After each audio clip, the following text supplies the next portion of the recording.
The Young and the Restless spoilers next 2 week July 28 to August 8, 2025. The shadows that fell over the Chancellor estate were no longer merely metaphoric. They had shape now, and breath, and purpose, shadows cast by betrayal, desperation, and the slow unraveling of every lie carefully spun over the past months. Nikki Newman stood at the edge of collapse, her heart splintered by grief, fear, and the sobering realization that she was no longer in control of the empire she once helped build. Her calls for help went unanswered, until Amanda Sinclair, with razor-sharp instinct and an unwillingness to be anyone's pawn, placed a call that would shake the foundation of Genoa City. The police were now en route, and time was running out for everyone.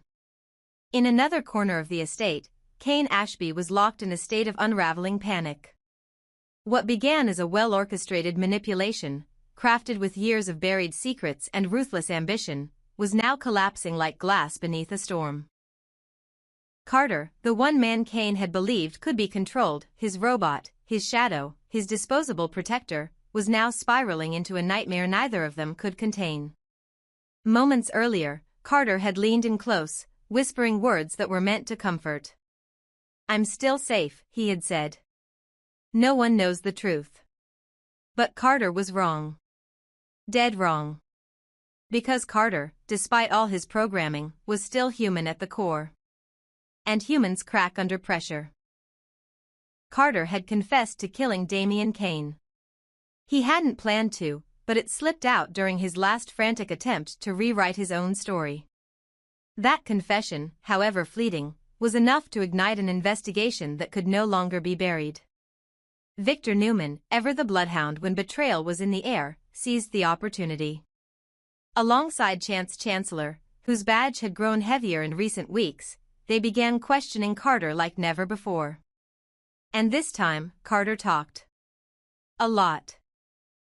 Cornered, disillusioned, and with nothing left to bargain with, Carter threw Kane under the bus. "He made me do it," Carter growled. "He promised me freedom. He said I'd be protected. But now he acts like I'm just some mistake he needs to clean up." His voice grew unstable. "Well, I'm not going quietly." Victor's expression remained unreadable, but Chance flinched. They both knew what people were capable of when backed into a corner.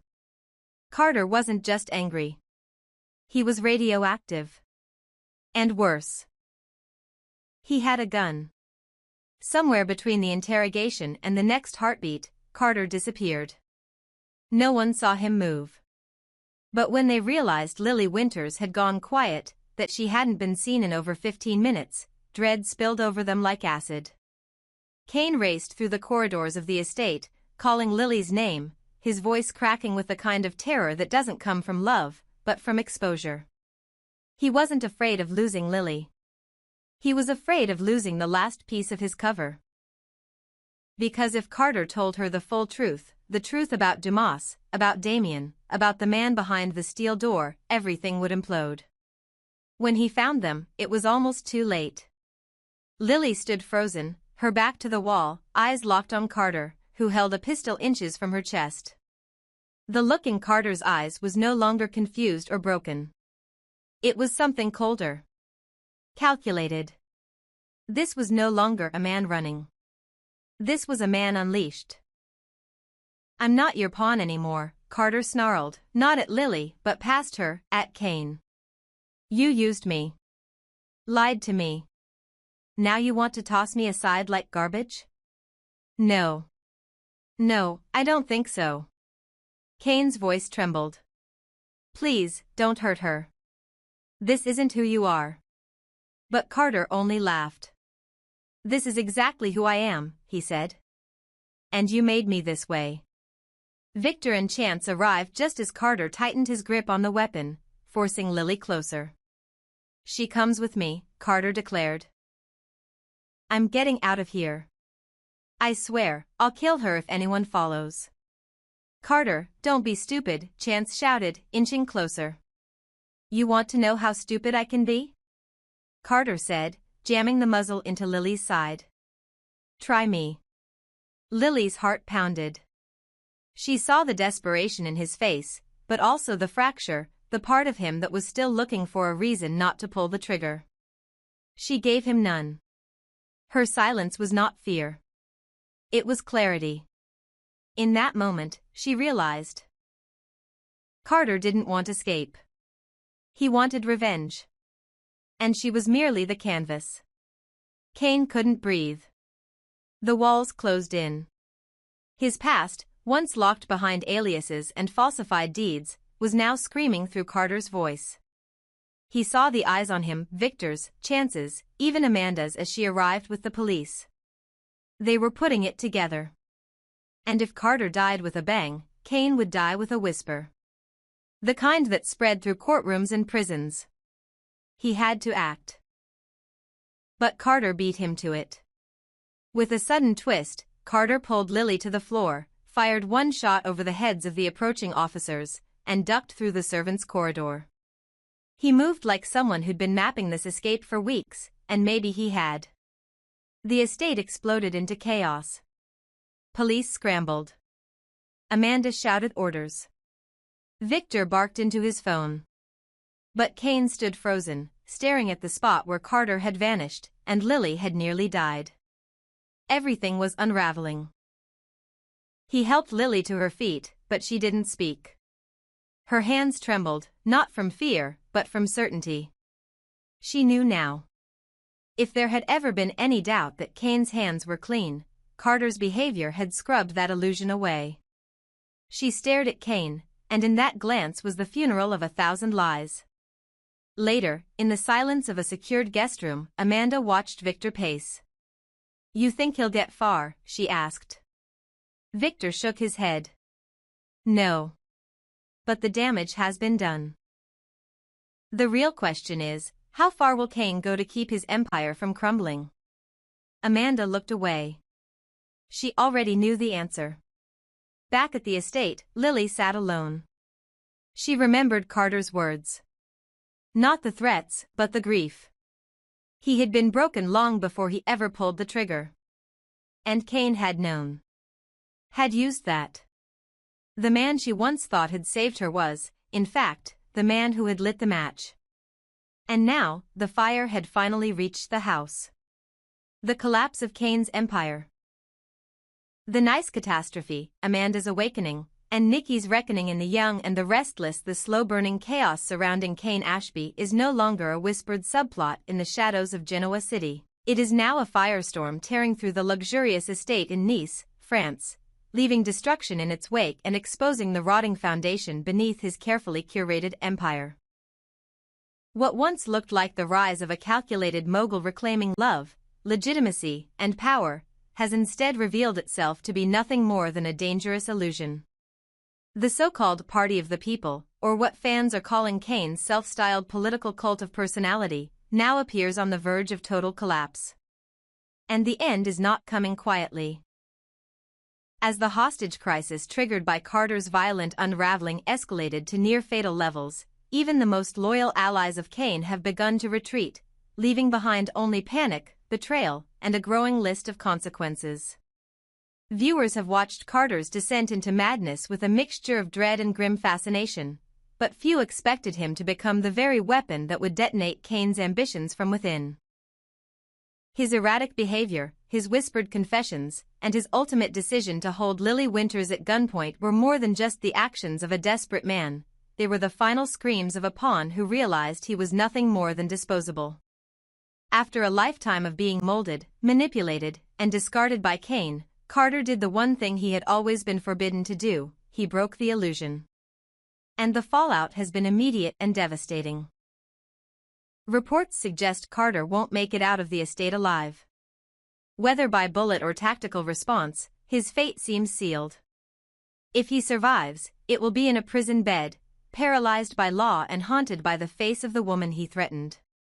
If he dies, his legacy will be one of destruction, and Kane will be left to carry the burden, if not legally, then certainly publicly.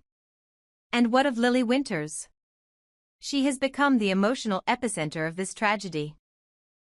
First by losing Damian Kane in a murder that still remains legally unresolved, and now by being forced to stare down the barrel of Carter's gun while realizing, in real time, That she may have spent the last few months being manipulated by the man she once loved. Lily's trauma is layered and unforgiving. She has not only been used, she's been paraded as a symbol of loyalty and survival by a man who may have orchestrated everything behind closed doors. The death of Damien was a wound. The betrayal by Kane is a slow, surgical dissection of everything she believed to be real. There are whispers that Lily will need psychiatric support following this ordeal. Those who witnessed her silent stare after Carter fled said her expression was vacant, frozen, as if something inside her had shattered beyond repair. And who can blame her? When love becomes a trap and truth a minefield, sanity is the first casualty. Meanwhile, Amanda Sinclair has gone from cautious observer to reluctant heroine. For weeks, she tiptoed around the growing storm, watching Kane's contradictions pile up and Carter's behavior become increasingly unstable. But it wasn't until Lily was taken hostage that Amanda finally stopped waiting for someone else to act. She called the police. She involved real law enforcement. And now, finally, the estate is under lockdown, with trained professionals sweeping the grounds, collecting evidence, and preparing for charges that will shake Chancellor Winters and Newman Enterprises alike. Amanda's decision came late, but it came with force. Now the question is, what role will she play in the legal and political consequences that follow? Because, lest we forget, Amanda was in the middle of high-stakes negotiations with Nikki Newman when the entire nice nightmare began. A landmark deal meant to strengthen their legal-political alignment, one that could have brought together powerful women across rival empires, was on the verge of finalization. Amanda had put her reputation on the line. Nikki had extended a rare olive branch. But now? With everything that has happened with Carter, Kane, and Nick? The deal may be dead. Or worse, Nikki may choose to burn it herself. Nick's involvement remains one of the most emotional pillars of this unraveling. Though his exact position in the chaos has not been fully revealed to the public, fans know he was nearly killed during Carter's earlier kidnapping scheme.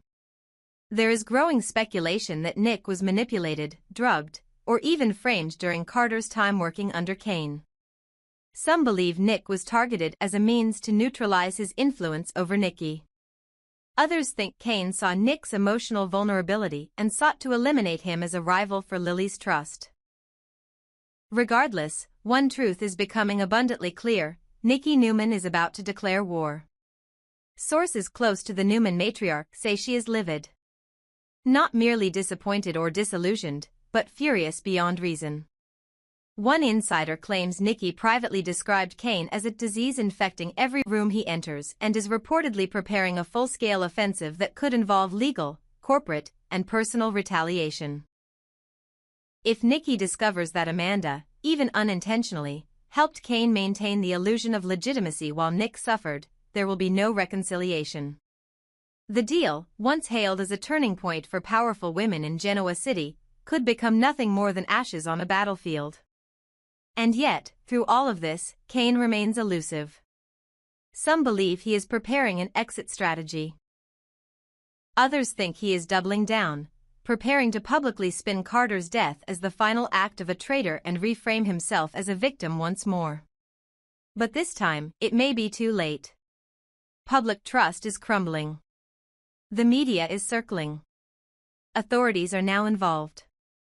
And Lily, once the heart of his narrative, now looks at him with eyes that no longer believe. The plot in Nice has reached its breaking point. The dominoes have fallen. The alliances have fractured. And Nikki Newman, long underestimated in the male-dominated corridors of power, is preparing her counterattack. The viewers who have waited patiently for justice are now about to witness something far more satisfying than retribution: reckoning. This isn't just the fall of Kane Ashby. It's the death of his myth. And in the rubble he leaves behind, the women he tried to use, Amanda, Lily, Nikki, will be the ones to decide what rises next.